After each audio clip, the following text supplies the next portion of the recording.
Araw-araw na pagbasa ng Biblia, Araw 73. Lumang Tipan, Numbers 1, Numbers 2 is the 1-9. Nagsalita si Yahweh kay Moises sa tolda ng pagpupulong sa ilang ng Sinai. Nangyari ito sa unang araw ng ikalawang buwan sa loob ng ikalawang taon matapos na makalabas ang mga tao ng Israel mula sa lupain ng Ehipto. Sinabi ni Yahweh, magsagawa ka ng isang pagbibilang sa lahat ng kalalakihan ng Israel sa bawat angkan, sa mga pamilya ng kanilang mga ama. Bilangin mo sila ayon sa kanilang mga pangalan. Bilangin mo ang bawat lalaking 20 taong gulang pataas. Bilangin mo ang lahat ng maaaring makipaglaban bilang mga kawal para sa Israel. Dapat ninyong itala ni Aaron ang bilang ng mga kalalakihan sa kanilang armadong mga grupo.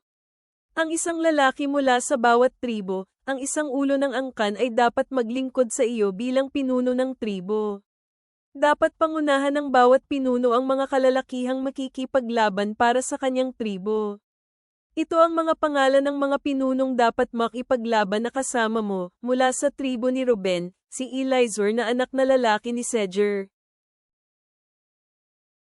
Sa tribo ni Simeon, si Selemiel na anak na lalaki ni Zurisadai, mula sa tribo ni Juda, si Naasa na anak na lalaki ni Aminadab, mula sa tribo ni Isakar, si Nathanael na anak na lalaki ni Zuwar, mula sa tribo ni Zebulun, si Eliab na anak na lalaki ni Helen, mula sa tribo ni Ephraim na anak na lalaki ni Jose ay si Elisama na anak na lalaki ni Amyud, mula sa tribo ni Manases, si Gamaliel na anak na lalaki ni Pedasur.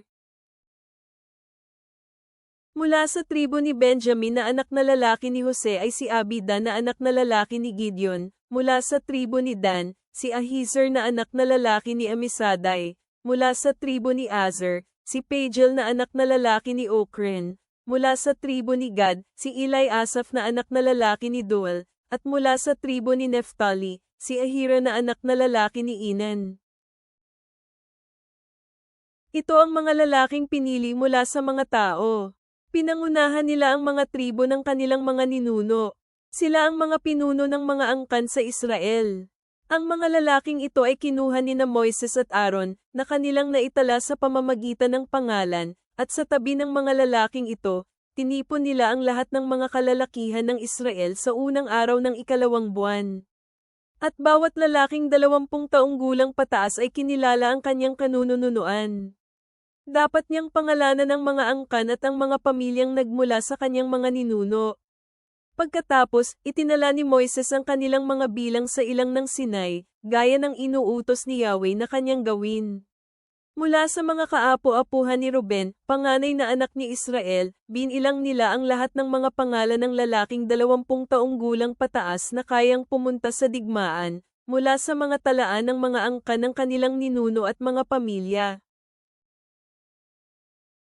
46, 500 na kalalakihan ang nabilang nila mula sa tribo ni Ruben.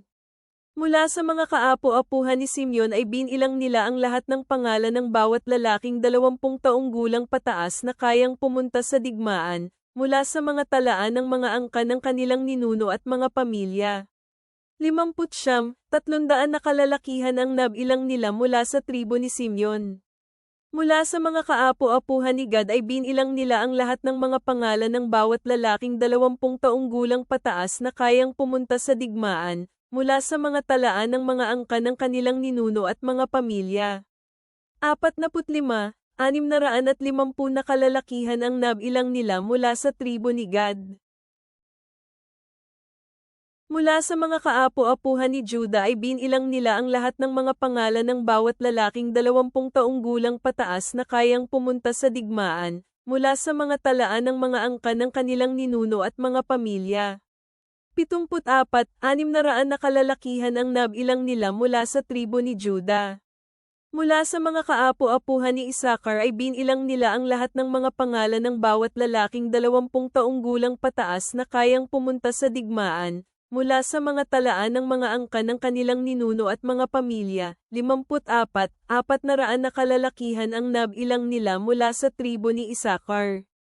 Mula sa mga kaapo-apuhan ni Zebulun ay binilang nila ang lahat ng mga pangalan ng bawat lalaking 20 taong gulang pataas na kayang pumunta sa digmaan, mula sa mga talaan ng mga angkan ng kanilang ninuno at mga pamilya. 57, 400 na kalalakihan ang nabilang nila mula sa tribo ni Zebulun. Mula sa mga kaapo-apuhan ni Ephraim na anak na lalaki Jose ay binilang nila ang lahat ng mga pangalan ng bawat lalaking 20 taong gulang pataas na kayang pumunta sa digmaan, mula sa mga talaan ng mga angkan ng kanilang ninuno at mga pamilya. 500 na kalalakihan ang nabilang nila mula sa tribo ni Ephraim. Mula sa mga kaapo-apuhan ni Manasseh ay binilang nila ang lahat ng mga pangalan ng bawat lalaking 20 taong gulang pataas na kayang pumunta sa digmaan, mula sa mga talaan ng mga angkan ng kanilang ninuno at mga pamilya. 32, 200 na kalalakihan ang nabilang nila mula sa tribo ni Manasseh. Mula sa mga kaapo-apuhan ni Benjamin ay binilang nila ang lahat ng mga pangalan ng bawat lalaking 20 taong gulang pataas na kayang pumunta sa digmaan, mula sa mga talaan ng mga angkan ng kanilang ninuno at mga pamilya. 35, 400 na kalalakihan ang nabilang nila mula sa tribo ni Benjamin. Mula sa mga kaapo-apuhan ni Dan ay binilang nila ang lahat ng mga pangalan ng bawat lalaking 20 taong gulang pataas na kayang pumunta sa digmaan, mula sa mga talaan ng mga angkan ng kanilang ninuno at mga pamilya. 62, 700 ang nabilang nila mula sa tribo ni Dan. Mula sa mga kaapo-apuhan ni Azer ay binilang nila ang lahat ng mga pangalan ng bawat lalaking 20 taong gulang pataas na kayang pumunta sa digmaan, mula sa mga talaan ng mga angkan ng kanilang ninuno at mga pamilya. 500 na kalalakihan ang nabilang nila mula sa tribo ni Azer. Mula sa mga kaapo-apuhan ni Neftali ay binilang nila ang lahat ng mga pangalan ng bawat lalaking 20 taong gulang pataas na kayang pumunta sa digmaan, mula sa mga talaan ng mga angkan ng kanilang ninuno at mga pamilya. 53, 400 ang nabilang nila mula sa tribo ni Neftali. Binilang ni Moises at Aaron ang lahat ng mga lalaking ito, kasama ang 12 kalalakihang namumuno sa 12 tribo ng Israel. Kaya lahat ng kalalakihan sa Israel mula sa 20 taong gulang pataas, lahat ng maaaring makipaglaban sa digmaan ay binilang nila sa bawat kanilang mga pamilya. 603, 550 na kalalakihan ang nabilang nila. Ngunit hindi na nila binilang ang mga kalalakihang nagmula kay Levi, dahil sinabi ni Yahweh kay Moises, hindi mo dapat bilangin ang tribo ni Levi o isama sila sa kabuoang bilang ng mga tao sa Israel. Sa halip, italaga mo ang mga Levita na ingatan ang tabernakulo ng toldang tipanan, at ingatan ang buong kagamitan sa loob ng tabernakulo at sa lahat ng kagamitang naroon. Dapat buhatin ng mga Levita ang tabernakulo at dapat nilang dalhin ang mga kagamitan sa nito. Dapat nilang ingatan ang tabernakulo at itayo ang kanilang kampo sa paligid nito. Muling nagsalita si Yahweh kina Moises at Aaron.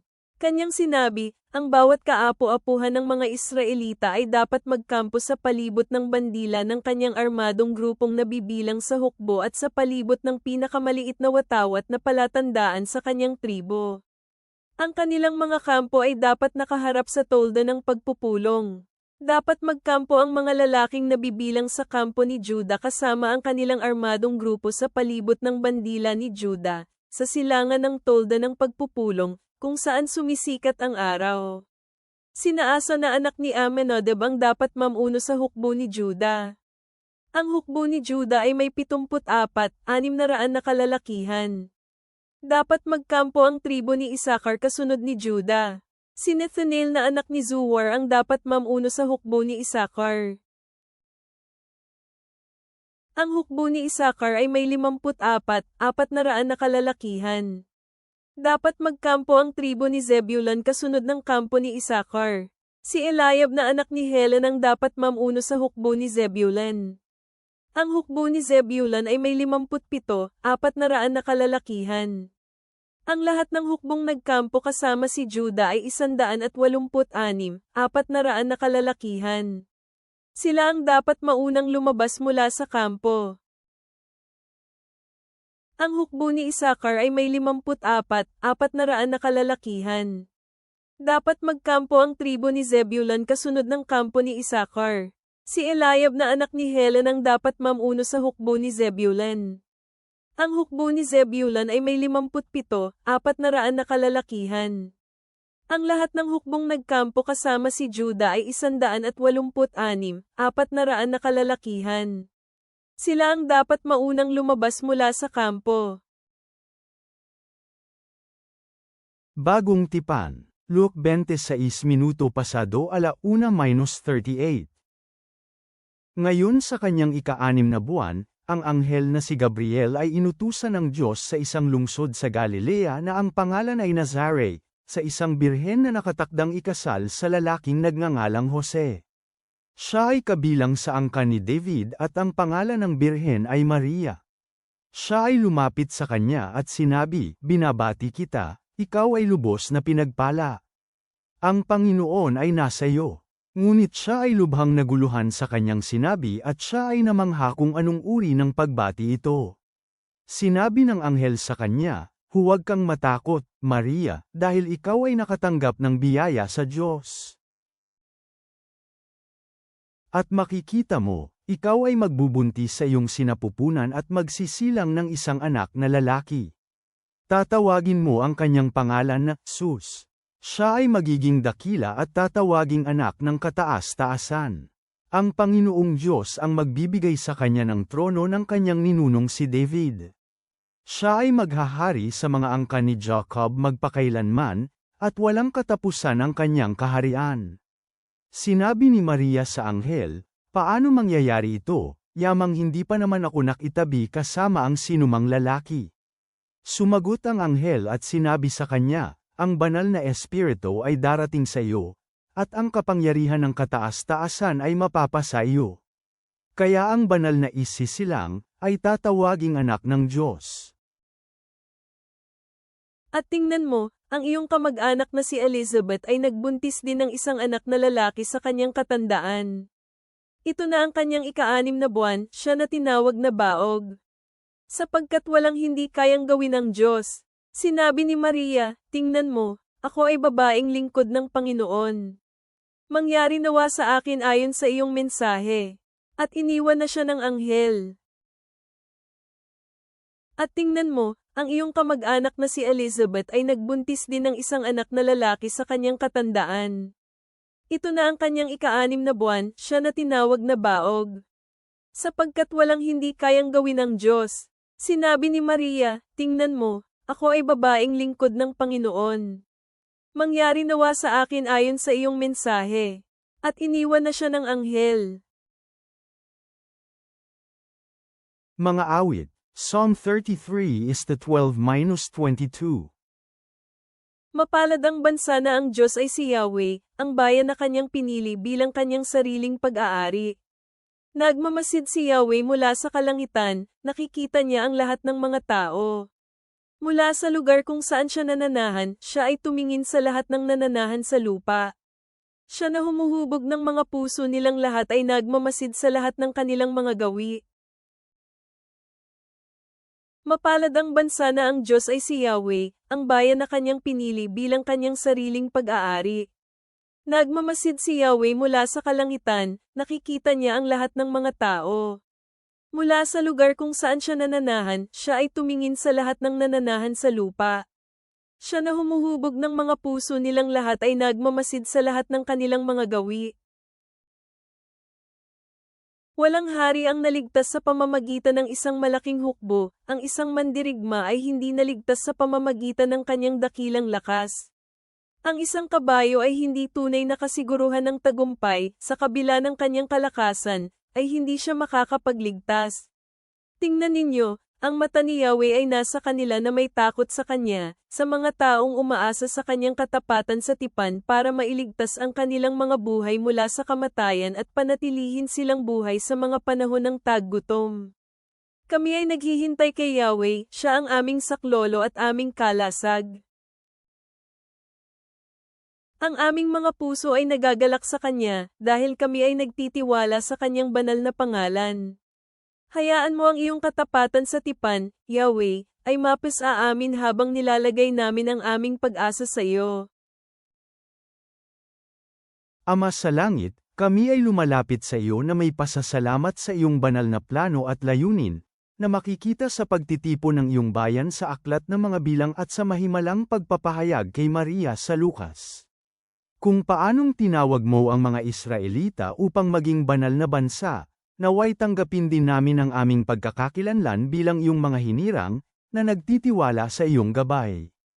Panginoon, naway makahanap kami ng aliw sa Awit Kapitulo 33, sa pagkaalam na ang iyong matibay na pag-ibig ay nakapaligid sa amin at ang iyong mga pangako ay nagdudulot ng pag-asa.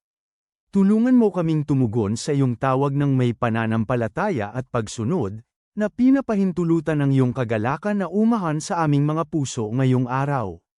Amen.